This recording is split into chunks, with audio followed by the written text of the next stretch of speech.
வணக்கம். இன்னைக்கு நாம மின்னூட்டத்தோட குவாண்டமாக்கல் பத்தி தான் பார்க்க போறோம். அதாவது நம்ம பிரபஞ்சம் எப்படி சின்ன சின்ன தனித்தனி பாக்கெட்ஸா கட்டமைக்கப்பட்டிருக்குன்னு தெரிஞ்சுக்கலாம் வாங்க. நீங்க எப்பவாச்சும் ஒரு டோர் நாப தொடும்போது சுர்ருன்னு ஒரு சின்ன ஸ்பார்க் இல்லனா ஒரு ஷாக் அடிச்ச மாதிரி உணர்ந்திருக்கீங்களா? அந்த சின்ன தீப்பொறி இருக்கே, அதுக்கும் நாம இன்னைக்கு பார்க்க போற பிரபஞ்சத்தோட ஒரு பெரிய விதிக்கும் நேரடி சம்பந்தம் இருக்கு. சரி, நாம என்னெல்லாம் பார்க்க போறோன்னு ஒரு சின்ன ஓவர்வியூ.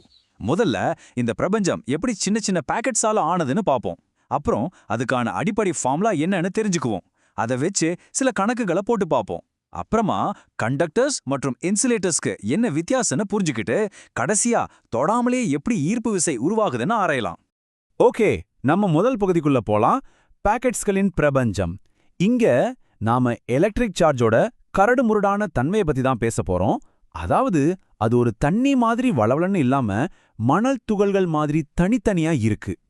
இத சிம்பிளா புரிஞ்சுக்கணுமா? வாங்க பணத்தை வச்சு ஒரு உதாரணம் பார்க்கலாம். உங்களால அரை பைசான்னு ஒன்ன வச்சுக்க முடியுமா? சான்ஸே இல்ல. இருக்கிறதுலே சின்ன யூனிட் ஒரு பைசா தான், கரெக்டா? அதே மாதிரி தாங்க எலக்ட்ரிக் சார்ஜும். அதுக்கும் ஒரு அடிப்படை யூனிட் இருக்கு. அது என்னன்னா ஒரு எலக்ட்ரானோட சார்ஜ். சொல்லப்போனா நம்ம பிரபஞ்சத்தோட பைசா அதுதான்.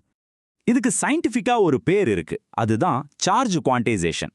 அதாவது பிரபஞ்சத்துல இருக்கிற எந்த ஒரு டோட்டல் சார்ஜும் ஒரு எலக்ட்ரானோட அடிப்படை சார்ஜோட முழு எண் மடங்கா மட்டும்தான் இருக்க முடியும். 1.5 எலக்ட்ரான் சார்ஜ், 2.25 எலக்ட்ரான் சார்ஜ்னு எதுவுமே இருக்க வாய்ப்பே இல்லை. இந்த கான்செப்ட 1909ல ராபர்ட் மில்லிகன் மற்றும் ஹார்வி ஃப்ளெச்சர் அவங்களோட ஃபேமஸான ஆயில் டிராப் பரிசோதனை மூலியமா நிரூபிச்சாங்க. இந்த எக்ஸ்பெரிமெண்ட்ல அவங்க ஒரு தனி எலக்ட்ரானோட சார்ஜை அவ்வளோ துல்லியமா அளந்து அது ஒரு அடிப்படை யூனிட் தான்னு கன்ஃபார்ம் பண்ணாங்க. இப்போ நாம அடுத்த பகுதிக்கு போகலாம். அடிப்படை ஃபார்முலா. இந்த எலக்ட்ரிக் சார்ஜ் சம்பந்தப்பட்ட எல்லா கணக்குகளையும் ஆட்டி படைக்கிற அந்த ஒரு ஈக்குவேஷனை பத்தி தான் இப்ப பார்க்க போறோம். சரி, அந்த ஃபார்முலா இதோ தான். Q equals N into QE. இங்க Q டோட்டல் சார்ஜ், Nங்கிறது ஒரு முழு எண், அதாவது எத்தனை எலக்ட்ரான்ஸ் இருக்குங்கிற எண்ணிக்கை. அப்புறம் QEங்கிறது அந்த அடிப்படை சார்ஜ்.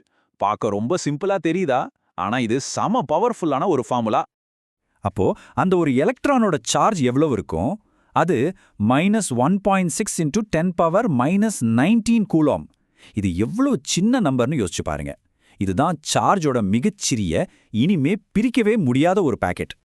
சரி வாங்க மூணாவது பகுதிக்கு போலாம். சார்ஜ் புதிர்களுக்கு தீர்வு காணுவோம்.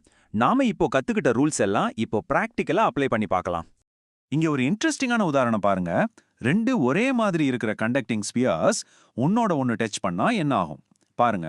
பிஃபோர், அதாவது தொடறதுக்கு முன்னாடி, கோலம் ஏல -5 நானோ கூலம்பும் பில -3 நானோ கூலம்பும் இருக்கு. தொட்டதுக்கு அப்புறம் அந்த மொத்த சார்ஜான -8 நானோ கூலம் ரெண்டுக்கும் சரிசமமா பிரிஞ்சு போயிடுது. அதனால ஒவ்வொன்னுலயும் இப்போ -4 நானோ கூலம் இருக்கு. இதோ உங்களுக்காக ஒரு சின்ன கணக்கு. ஒரு பொருளோட சார்ஜ் -7.2 இன்டூ 10⁻−18 கூலம்னு வச்சுக்குவோம். அப்போ அதுல எவ்வளவு எக்ஸ்ட்ரா எலக்ட்ரான்ஸ் இருக்கும்? ரொம்ப சிம்பிள்.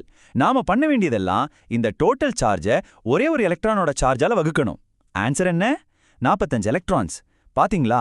டோட்டல் சார்ஜ்ங்கிறது ஜஸ்ட் எலக்ட்ரான்ஸை கவுண்ட் பண்றது தான். வாங்க நம்ம நாலாவது பகுதிக்குள்ள போகலாம்.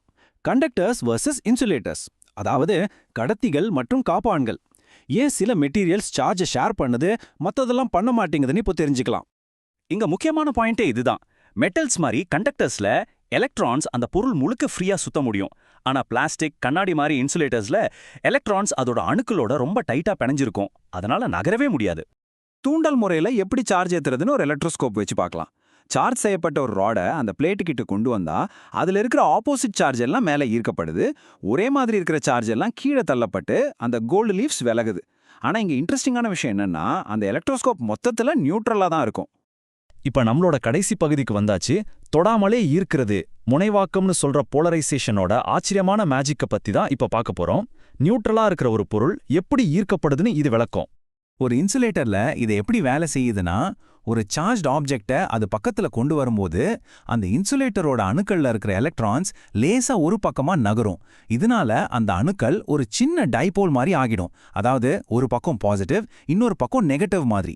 பொருள் மொத்தமா நியூட்ரலா தான் இருக்கும். ஆனா இப்போ அது ஈர்க்கப்படும். நிஜ வாழ்க்கையில இதுக்கு ஒரு சூப்பரான உதாரணம் இருக்கு. சார்ஜ் செய்யப்பட்ட ஒரு பலூனை தண்ணி வர்ற பைப் கிட்ட கொண்டு போனா அந்த தண்ணி வளையும். ஏன் தெரியுமா?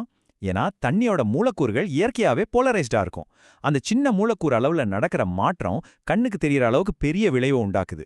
எல்லா சார்ஜுமே வெறும் எலக்ட்ரான்களை எண்ணுறதுதான்னா, நம்ம பிரம்மாண்டத்துல இருக்கிற மத்த சிக்கலான விஷயங்கள் கூட இதே மாதிரி ரொம்ப சிம்பிளான அடிப்படை விதிகள்ல இருந்து தான் உருவாக்கப்பட்டிருக்கலாம் இல்லையா?